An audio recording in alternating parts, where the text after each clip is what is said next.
Annamayya dam అడ్డగోలుగా నిర్లక్ష్యంతో ఇసుక దోపిడీతోటి నిండిపోతున్నా కానీ డ్యామ్ నిండిపోతున్న హెచ్చరికలు ఉన్నా కానీ లక్ష్య పెట్టకుండా లారీల్ని ఇసుకలు నింపుకుంటా దాదాపు 39 మంది నిండు ప్రాణాలు పోయినాయి. కొన్ని వేలాది పశువులు పోయినాయి.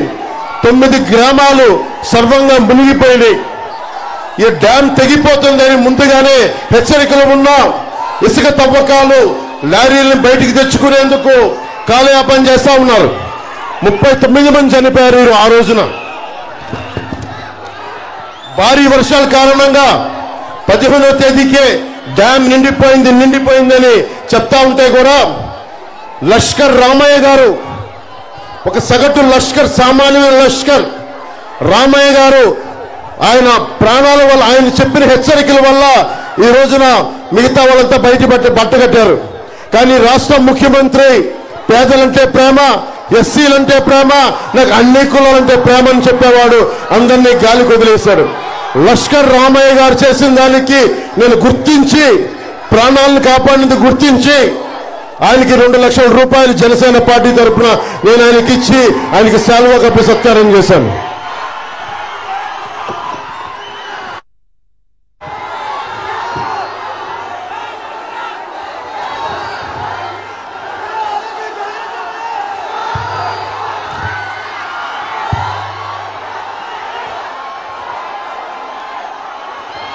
ఒకవైపు డ్యాములు కొట్టుకుపోతా ఉంటే ఇక్కడ పెద్దిరెడ్డి రామచంద్రారెడ్డి గారు, నితిన్ రెడ్డి గారు, మిగతా వాళ్ళంతా కూర్చొని లిక్కర్ సంస్థలు నడిపిస్తా ఉన్నారు. మీకేమో ప్రాణాలు పోతున్నాయి, ఉపాధి అవకాశాలు లేవు, ఉద్యోగ అవకాశాలు లేవు, వ్యవసాయం లేదు, రౌడీజం పెరిగిపోయింది. ఎవరైనా మాట్లాడితే కొట్టడాలు, చంపడాలు. ఈ మధ్యన ఇప్పుడే చూశారు, వేధించి ఆత్మహత్యలు చేసుకునేలా చేశారు. ఇది మారాలి అంటే టీడీపీ, భారతీయ జనతా పార్టీ, జనసేన కూటమి ప్రభుత్వం రావాలి. అదొక్కటే మార్గం. దీనికి దాదాపు ఒక్క 3 దగ్గర సంపద ఉండిపోయింది ఈ నేలలో. పెద్దిరెడ్డి రామచంద్రారెడ్డి గారు, వారి అబ్బాయి, వారి తమ్ముడి దగ్గర ఉండిపోయింది మొత్తం సంపద అంతా. మీరేమో ఉపాధి అవకాశాలు లేక రోడ్ల మీదకి వచ్చి తిరుగుతూ ఉన్నారు. మీ కష్టాలతోటి మీరు కడుపు పట్టుకొని ఎక్కడో విదేశాలకు, లేదంటే ఎక్కడో గల్ఫ్ ఎడారి ప్రాంతంలో గల్ఫ్లకి పోతా ఉన్నారు. ఐటీ పరిశ్రమలు లేవు. ఉన్న అమర్ రాజా బ్యాటరీని తరిమేశారు.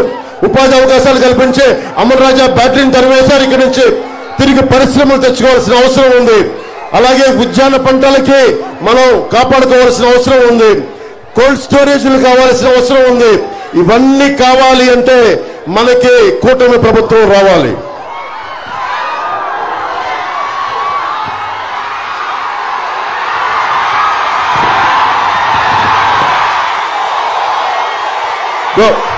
ఆ పచ్చబట్లు పడిపించుకొని ఇది ఇసిరే ముందు ఎలక్షన్లు వస్తా ఉన్నాయి. ఎలక్షన్ వస్తే పెద్దిరెడ్డి, మిథున్ రెడ్డి మీద కోపం చూపించు. పెద్దిరెడ్డి, మిథున్ రెడ్డి మీద, వాళ్ళ తమ్ముడి మీద, ఆకిపాటి అమర్నాథ్ రెడ్డి గారి మీద, వాళ్ళ మీద చూపించండి. వాళ్ళ మీద కసి చూపించండి. మార్పు తీసుకురండి. కూటమి ప్రభుత్వాన్ని తీసుకురండి. 10,000 కోట్ల రూపాయలు జీఎస్టీ కొట్టిన కూటమి ఈ బిల్లు. ఈ గుంపు 10,000 కోట్ల రూపాయలు జీఎస్టీ కొట్టారు. ఇది ఏదైనా మాట్లాడితే రౌడీజం తగ్గిపోయింది, ఫ్యాక్షనిజం తగ్గిపోయిందంటే పెద్దిరెడ్డి రామచంద్రారెడ్డి కలిసి మళ్ళీ రౌడీజం, మళ్ళీ ఫ్యాక్షనిజం పట్టుకొచ్చారు. మరి ఏం తీసుకురావాలి? కూటమి ప్రభుత్వాన్ని తీసుకురావాలి. ఫ్యాక్షనిజం పోవాలి. రౌడీజాన్ని ఉక్కుపాదంతో కింద తొక్కాలి అంటే మనకి కూటమి ప్రభుత్వం రావాలి. కిరణ్ కుమార్ రెడ్డి గారు ఎంపీ కావాలి. బాలసుబ్రహ్మణ్యం గారు ఎమ్మెల్యే కావాలి. రాష్ట్రం అంతా తెలుగుదేశం, జనసేన, బీజేపీ కూటమి ప్రభుత్వం రావాలి.